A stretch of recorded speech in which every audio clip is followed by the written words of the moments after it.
पूछा है, बेहतरीन सवाल है कि नमाज तरावीह में 4 रकत पढ़ने के बाद हमें कौन से अज़कार पढ़ने चाहिए, क्या पढ़ना चाहिए।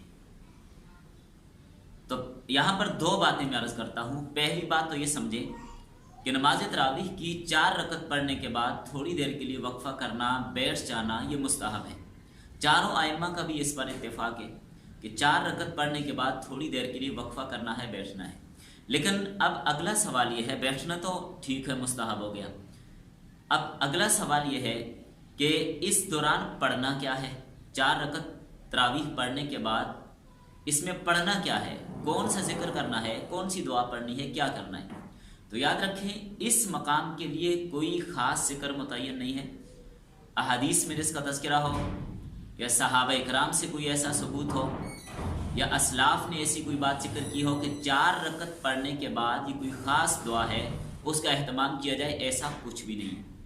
ये जो तस्बीह तरावीह के नाम से जो दुआ मनकूल है, सुब्हान ज़िल मुल्क वल मलकूत, ये जो दुआ है, ये सबसे पहले इमाम कोहस्तानी ने शरह वक़ाया के अंदर इसको जिक्र किया है, और फिर उसके बाद इमाम इब्न आबिदीन शामी रहमहुल्लाह ने इसको नकल किया, और उसके बाद ये आगे मशहूर हो गई।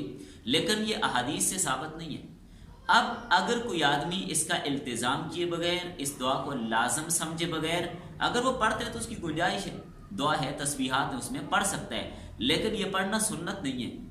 इसका इल्तिज़ाम करना, इसको लाजम समझना, ना पढ़ने वालों को मुलामत करना, लान तान करना या जहरन पढ़ना और दूसरों को तरगीब देना कि वो भी इस दुआ का एहतमाम करें, या आजकल आम तौर पे मसाजिद में बड़े बड़े फ्लेक्स पे इसको लिखवा कर लगाया जाता है और उसकी बड़ी तशहीर की जाती है और बहुत ज़्यादा इसकी तरगीब दी जाती है। ये अमल ठीक नहीं है। ये इस तरह करना ठीक नहीं है। ये काबिल इस्लाह है, क्योंकि आगे चलकर तो लोग इसको फिर लाजम समझेंगे, लोग इसको ज़रूरी समझेंगे और इसको तरावीह का हिस्सा समझेंगे। तो ये तस्बीह तरावीह के नाम से जो दुआ है, ना ये तरावीह का हिस्सा है, ना ये सुन्नत से या हदीस से साबित है, ना सहाबा से साबित है, ना इसका पढ़ना लाजम और ज़रूरी है। इस मौके पर कोई भी तस्बीहात, कोई भी जिक्र, कोई भी दुरूद शरीफ, या अगर यही भी पढ़ना चाहें तो गुंजाइश है, लेकिन ये लाजमी नहीं है। कोई भी तस्बीहात आप पढ़ सकते हैं, चाहे दुरूद शरीफ पढ़ें, चाहे इस दौरान आप दुआएं मांगें, आप कुछ भी कर सकते हैं।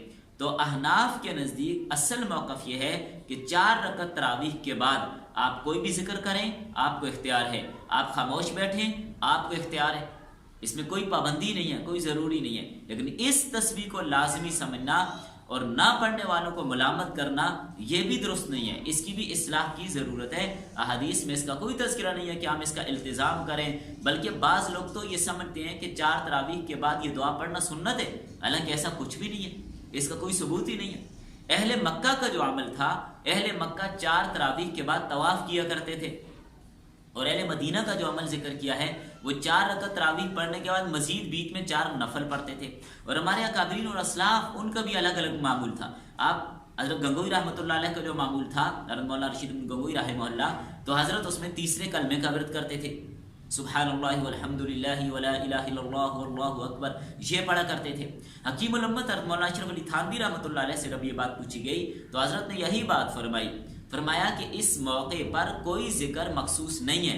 हाँ, अलबत्ता मैं दुरूद शरीफ 25 बार पढ़ लेता हूँ, हज़रत का ये अमल था। इसी तरह और भी हमारे असलाफ और अकाबिरीन के जो मामूलात हैं, उनका तज़किरा आप पढ़ सकते हैं, आपको मिल सकता है। लेकिन अब इसको लाजमी जानना, इन्हीं तस्बीहात को, इसी तस्बीह तरावीह को लाजम और ज़रूरी समझ के करना, इससे इख्तिराज़ करना चाहिए, ताकि आगे चलकर लोग इसको लाजिम न समझें और तरावीह का हिस्सा न करार दे दें।